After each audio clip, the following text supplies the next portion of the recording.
أعرب في البداية عن سعادتي بوجودي في موسكو بدعوة من فخامة الرئيس فلاديمير بوتين، وأود أن أتوجه إلى فخامته بخالص الشكر على كرم الضيافة وحفاوة الاستقبال التي جعلتنا نشعر أننا في بلدنا.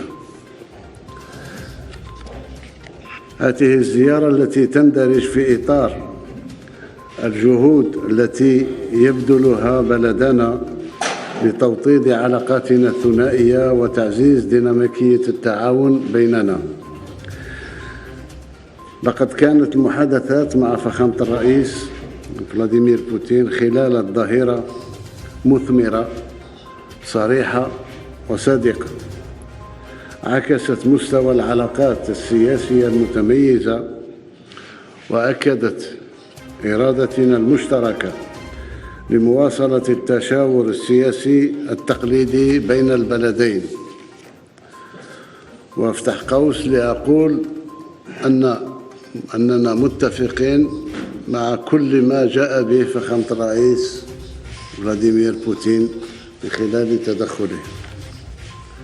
لقد تطرقنا بطبيعة الحال كأصدقاء لعلاقات الثنائية في مختلف الميادين وسبل تعزيزها، وتبادلنا وجهات النظر حول القضايا الإقليمية والدولية التي تهم بلدينا.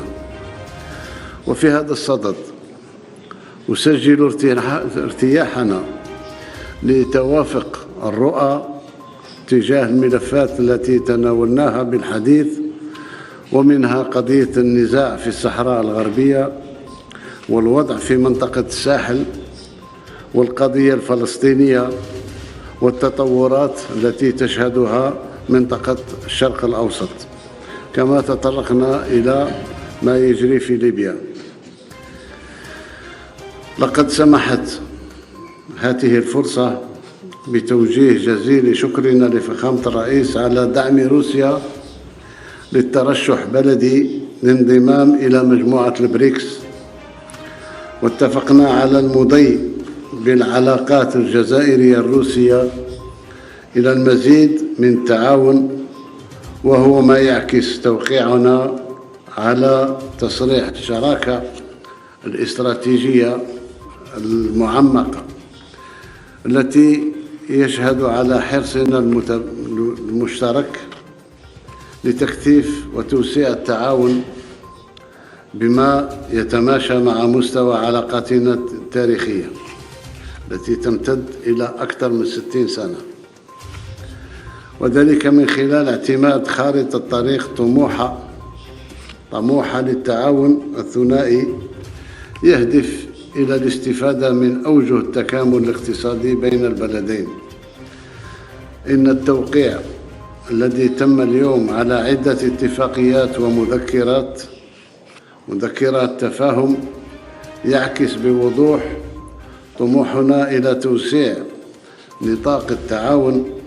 وبهذا الخصوص أعرب مجدداً عن ارتياحنا لمستوى العلاقات بين بلدينا والديناميكية التي تتبعها خلال السنوات الماضية، وسنعمل على الارتقاء بالتعاون عبر تشجيع التبادلات الاقتصادية والتجارية وتنشيط الشراكات بالاستفادة من أوجه التكامل الاقتصادي المتاحة في البلدين ومن تجربة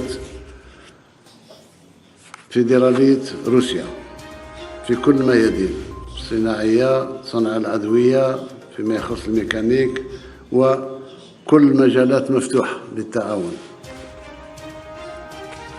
وتتيح لي هذه السانحة أن أدعو المتعاملين الاقتصاديين في روسيا للاستثمار في الجزائر التي تتوفر اليوم على بيئة استثمارية ملائمة بفضل الإجراءات التحفيزية والامتيازات التي يتضمنها قانون الاستثمار الجديد في بلادنا. قبل أن أختم تدخلي البسيط هذا، ألح مرة أخرى على تطابق الرؤى بيننا وبين دولة روسيا الفيدرالية الصديقة، وتطابق الرؤى بكل ما جاء به فخامة الرئيس بوتين في تدخله. أشير فقط إلى امتناني باسم كل الجزائريات والجزائريين على تخصيص ساحة عمومية جميلة جدا في قلب موسكو تحمل اسم زعيمنا، زعيم الوطني، مؤسس الدولة الجزائرية، أقول أمير عبد القادر. شكرا مرة أخرى فخامة الرئيس. للتاريخ فقط أذكر أن القيصر نيكولا II أهدى للأمير عبد القادر وسام النسر الأبيض، وفي عهد الرئيس بوتين أهدى لنا ساحة عمومية للأمير عبد القادر. فشكرا.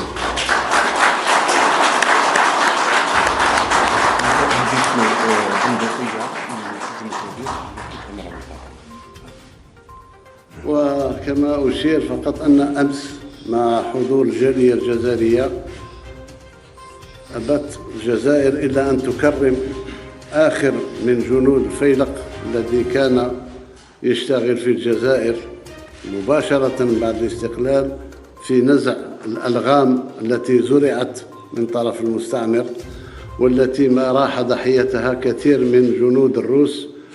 نترحم على أرواحهم، وشاكر مرة أخرى هذا التدخل للجيش الروسي في نزع الألغام. ربما تكون في اتفاقيات إلى كذلك تطهير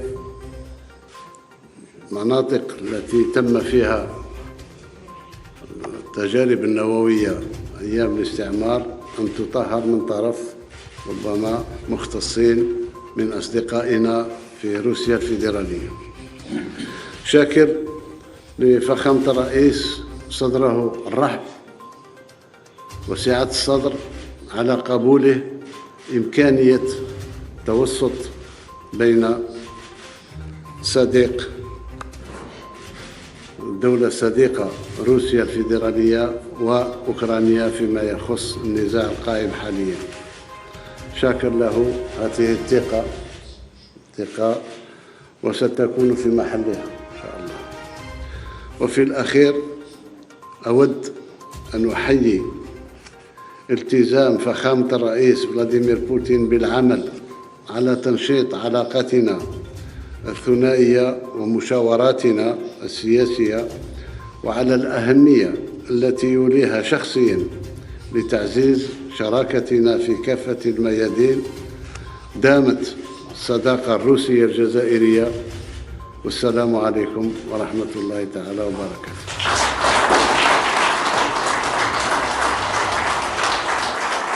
عجبك الفيديو لا تنسى الاشتراك في القناة وتفعيل زر الجرس ليصلك كل ما هو جديد.